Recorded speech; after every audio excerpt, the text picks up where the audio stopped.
Bonjour à tous et bienvenue sur ma chaîne YouTube. On se retrouve aujourd'hui pour un book haul. Donc il s'agit du book haul du mois de février. J'ai à peu près une dizaine de livres à vous présenter. Je n'ai pas compté combien j'en avais exactement, mais voilà. Donc en fait il y a 5 achats, 5 prêts et 3 boîtes à livres. Donc en fait ça fait 13 si j'ai bien compté. Si j'ai bien compté ça fait 13. On verra bien. Donc je vais d'abord vous présenter mes achats les plus anciens, donc qui datent de début février. Donc après le book haul de janvier forcément, voilà. Et donc je vais commencer par vous présenter donc Le Cercle de Bernard Minier, qui est un thriller. En ce moment je suis à fond sur les thrillers, ça faisait longtemps. Donc chez Pocket. Et donc c'est le deuxième tome de sa saga du commandant Servaz. Donc le premier tome étant Glacé, que j'ai déjà présenté en point lecture. Voilà. Donc j'ai hâte de le lire. Ça sera peut-être ma prochaine lecture, je sais pas. On verra bien. On verra. On va essayer de ne pas les faire tomber. Ensuite, à Carrefour, je me suis procuré Harry Potter et la Coupe de Feu de J.K. Rowling chez Folio Junior. Alors oui, c'est pas du tout la même couverture que les 3 premiers, mais il n'y avait plus que ceux-là à Carrefour. Les autres couvertures étant plus anciennes, à une autre édition. Il n'y a plus que celle-là de fête, parce que celle-là date de 2017, donc tant pis, je continuerai comme ça. Et s'il faut, plus tard, je me rachèterai les 3 premiers tomes comme ça, mais c'est pas une obligation. Le même jour, je me suis procuré The Fire de Brittany Seccheri. Donc il s'agit du deuxième tome de la saga The Element. Donc j'ai déjà présenté le premier tome, donc The Hairy Braces, dans un update lecture. Donc, il est publié chez Hugo Poche, dans leur collection New Romance, toujours. Et donc j'ai hâte de le lire, même si beaucoup de gens disent que c'est le moins bon de la saga. On verra, je me ferai mon propre avis et voilà. Et donc ensuite, le même jour, j'ai acheté Calendar Girl donc de janvier de Audrey Garland, aux éditions Le Livre de Poche. Donc je sais que c'était sorti chez Hugo Roman, mais c'était un peu cher, c'était presque 10 € pour une centaine de pages. Ça faisait un peu cher en fait. Pour 100 pages, là il fait un petit peu plus de 200 pages et on paye 5 €. Donc autant prendre chez Le Livre de Poche, tu te ruines moins. Donc j'ai hâte de le lire, même si je pense que je vais acheter février et mars avant de pouvoir lire tout doucement, pour avoir des tomes d'avance, on va dire. Donc ensuite, là c'est arrivé il y a 2-3 jours, je pense. C'est ça? Vraiment là, il y a 2-3 jours, c'est une commande chez Momox. Enfin sur Price Minister, mais dans la boutique de Momox.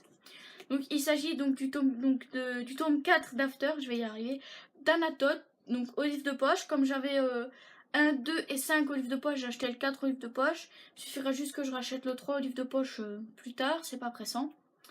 Et donc en fait je l'ai acheté tout simplement parce que si je ne l'achetais pas, je pouvais pas terminer la saga. J'allais pas passer du 3 au 5 sans savoir ce qui se passait dans le 4, qui est relativement plus court que les autres. Surtout que le 5 en fait, qui est quand même une belle bricasse. Mais on verra. Voilà. Je ne dis pas que je vais le lire maintenant, mais on verra. Et donc là, j'ai emprunté une saga complète à mon amie, parce qu'elle me tentait, rien qu'avec le résumé du premier tome. Donc voilà, j'ai emprunté la saga complète, que j'ai presque terminé de lire. Et donc, il s'agit donc de la saga Les Portes du Secret de Maria V. Snyder. Le premier tome s'appelle Le Poisson Écarlate et ils sont édités chez Darkis Poche. Enfin, ils étaient édités chez Darkis Poche vu que Darkis n'existe plus. Et donc, dans cette saga, on va suivre l'histoire d'Elena, qui au départ vit en Ixia, qui est condamnée à être pendue. Je pense que c'est ça. La potence, ouais, la potence c'est être pendue. Mais le jour où elle doit être pendue, en fait, Valek va lui dire que elle peut choisir de vivre en devenant la goûteuse du commandant. Et donc, son rôle de goûteuse, c'est en fait, elle doit goûter les plats du commandant avant qu'il les mange, afin de détecter toute trace de poison possible dans ses plats ou dans ses boissons, etc. Donc c'est un truc dangereux, elle risque d'en mourir, mais elle dit ok, ça m'a permis de vivre plus longtemps, pourquoi pas. Sauf qu'à la fin du tome 1, il va se passer quelque chose qui fait que elle va devoir partir vers Sitya. Voilà. qui est une autre ville, la ville voisine, on va dire. Et donc voilà. Non, je vais peut-être les poser là au-dessus. Et donc le tome 2 s'appelle donc Le souffle d'émeraude. Et donc je vais y arriver, 1, 4, 5. Dans ce tome 2, on va suivre toujours Elena, mais cette fois-ci, il n'y aura pas Valek. Oui, parce que Valek, c'est celui qui la sauve. Mais cette fois-ci, elle est plus axiale à Sitya pour des raisons quelconques, voilà, je ne vais pas expliquer. Mais même en Sitya, tout se passe pas comme elle l'avait prévu. Elle qui pensait être quelqu'un de libre, elle l'est pas forcément. Oui, le livre est un peu abîmé, merci le chien. Enfin, un peu. Voilà quoi. Et donc, j'ai également pris le tome 3, vu que c'est une trilogie, et qui s'appelle Les Secrets d'Opale. Celui-là, je peux pas vous dire ce qui se passe, vu que je suis sûrement en train de le lire, j'ai un moment de commencer. Et oui, mon marque-page, c'est le truc de Marc Lévy, on s'en fout. J'en ai un autre, mais il est dans un autre livre, donc voilà.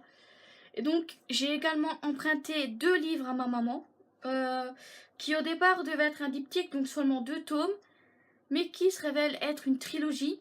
Donc, ma maman n'a que les 2 premiers tomes, donc j'ai su lire que les 2 premiers tomes. Je sais pas si je lirai le 3e tome, franchement, voilà, je sais pas. Et donc, il s'agit de la saga Unbreak Me de Lexi Ryan, qui sont publiés aux éditions Hugo Roman dans leur collection New Romance. Ça fait beaucoup d'Hugo Roman, mais voilà, c'est la référence au niveau de la romance. Et donc, dans ce tome 1, on va suivre l'histoire de Maggie, qui, 3 jours avant son mariage, en fait, elle l'annule et elle s'en va de New Hope. Mais elle revient 1 an plus tard, parce que celui avec qui elle devait se marier, donc William, lui se marie avec Crystal, la sœur de Maggie. Mais finalement, tout va pas se passer comme prévu. Elle va rencontrer quelqu'un d'autre. Même si elle pensait avoir toujours des sentiments pour William, elle va se rendre compte que c'est pas vrai. Et donc on va suivre tout ça, le développement de l'amour, etc. Et donc, en fait, chaque tome, on va dire que c'est pas une suite directe de l'histoire d'amour qu'on suivait dans le premier, mais c'est toujours sur un personnage. Donc dans le tome 2, qui s'appelle Unbreak Me 2, si seulement, voilà. Vas-y, casse tout. Donc là, on va suivre toujours William. Mais cette fois-ci, il va revoir son amour d'enfance qui s'appelle Cali, qui avait dû partir 7 ans plus tôt pour cause de déménagement. Et donc on va les suivre là, on va les redécouvrir dans leur redécouverte des sentiments, etc. Mais je vais pas trop en raconter, voilà. Et je pense que le tome 3 est toujours sur ces deux-là, mais avec leur histoire, donc la toute première histoire qu'ils ont eue, donc 7 ans plus tôt. Donc voilà. Ensuite, j'ai également trouvé 3 livres dans la boîte à livres. Donc 2 thrillers et un polar, policier, mais on peut considérer ça comme un thriller également. Donc le premier, c'est Les ailes de la vengeance de James W. Huston, aux éditions L'Archipel. Et en fait là, si j'ai bien compris la 4e de couverture, ça va se passer... c'est des pilotes qui vont... ah là là.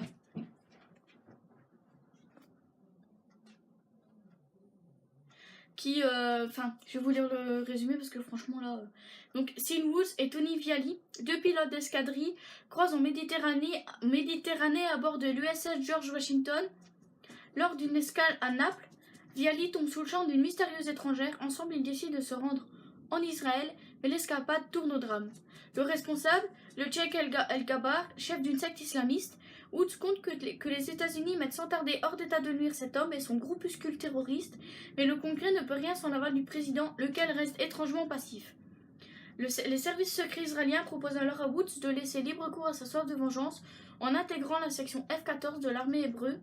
Quelle est la réelle motivation du Mossad? Woods a-t-il une chance de sortir vivant de ce qui s'annonce au-dessus du Liban et de l'Iran comme l'une des plus grandes batailles aériennes de tous les temps? Ça va me changer un peu parce que, en général, les thrillers que je dis, il y a du sang partout, etc. Moi, je dis pas qu'il n'y aura pas de sang parce que c'est une guerre quand même. Dans une guerre, il y a du sang.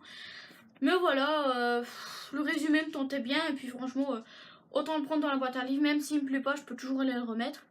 Et puis, clairement, autant le prendre dans la boîte à livres vu qu'il vient de boules, en vrai. Donc, ça fait un peu cher, on va dire. Même si maintenant, c'est à peu près les livres au grand format coûtent à peu près tous dans la vingtaine. Donc, Voilà. Donc le même jour, j'ai également trouvé donc Sans un mot d'Harlan Coben aux éditions Pocket. J'ai beaucoup entendu parler d'Harlan Coben et je n'ai jamais osé sauter le pas en fait. C'est pas que je veux pas acheter, c'est que je me dis il suffit que j'achète et que le style de l'auteur me plaise pas. Et voilà, tandis que là, ben, si ça me plaît pas, ben, ça sera retour dans la boîte à livres et voilà. Alors je sais pas quand est-ce qu'il est sorti exactement ce roman-là.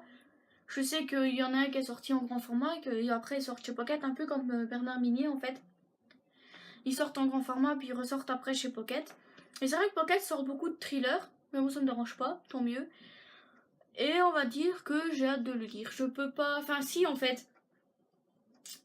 C'est juste en fait l'histoire... juste en fait l'histoire de Mike et Tia qui se posent des questions sur leur fils et qui trouvent qu'il a changé. Parce que celui-ci il se réfugie toujours dans sa chambre, toujours sur son ordinateur. Et un jour, du jour au lendemain, il décide d'installer un logiciel espion. Seulement un jour, il arrive un mail qui apparaît un peu inquiétant et Adam disparaît sans un mot. Et j'avoue que ça me donne très envie de découvrir ça. Je me dis, disparaître à cause d'un mail, c'est un peu bizarre. Mais voilà. Et donc, celui-là, je l'ai trouvé il n'y a pas longtemps. C'est un policier. Donc, il s'agit donc de La glace noire de Michael Connelly aux éditions Le Livre de Poche. Donc, ouais, en fait, quand je les prends dans la boîte à livres, je lis quand même le résumé. Hein. Quand je vois si le titre m'attire, je regarde le résumé quand même, parce que si le résumé est nul, ben, il reste dans la boîte à livres, tout simplement. Et donc là, je vais vous lire le résumé. Donc, la veille de Noël, l'officier Moore est retrouvé mort dans un hôtel de Los Angeles. Lorsque son collègue Harry Bosch arrive sur les lieux, il se fait éconduire par sa hiérarchie, suicide, affaire classée. Bosch n'y croit pas une seconde et, détail troublant, il découvre dans la voiture de mort un mot que celui-ci lui a destiné. Se noue alors un dialogue fascinant entre les deux hommes avec pour fil conducteur la glace noire. Une drogue nouvelle et très recherchée. Bosch comprend vite qu'il risque gros. Et je me dis, ça peut être super parce qu'on va dire, les trucs de drogue, c'est quand même quelque chose qui se passe assez souvent ici, etc., surtout aux États-Unis. Et je vais vous dire ça pour tous les livres, mais j'ai hâte de le lire. Voilà. Et comme les deux autres, si ça me plaît pas, ça sera retour dans la boîte à livres. Je vais pas les revendre parce que je les ai pas payés. Quand c'est des livres que j'ai payés, oui, je peux les revendre, mais là, non, ça sert à rien, quoi, je veux dire. Faut pas exagérer. Et donc, je profite de cette vidéo pour vous dire que je vais essayer de reprendre tout doucement mon rythme de 2 vidéos par semaine. Là, je sais que les 2 dernières semaines, il y a une vidéo qui sortir le dimanche, mais la motivation n'y était pas. J'ai le thème de la vidéo, mais la motivation n'y était pas. Et la vidéo, en fait, sur le thème de la vidéo, j'arrivais pas à m'exprimer correctement. Donc je pense que cette vidéo, je vais la mettre de côté pour quand je trouverai les mots justes. Et en attendant, je vais ressortir des vidéos normales. Parce que j'avais dit que le dimanche, ça serait sur des sujets sérieux. Mais pour finir, je pense que bah, ça sera peut-être des tags ou des trucs comme ça, en fait. Voilà, tout simplement.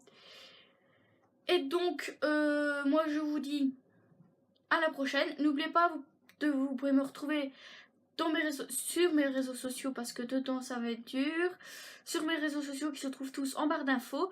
Donc Twitter, Instagram, ma page Facebook, mon blog, ma chaîne gaming. Je vais essayer de tourner une vidéo là dans les prochains jours. Il faut que je tourne la vidéo dimanche aussi. On va essayer. Hein. Et j'essaierai de vous mettre... Enfin non, on s'en fout. Et donc moi je vous dis à la prochaine. Bye bye.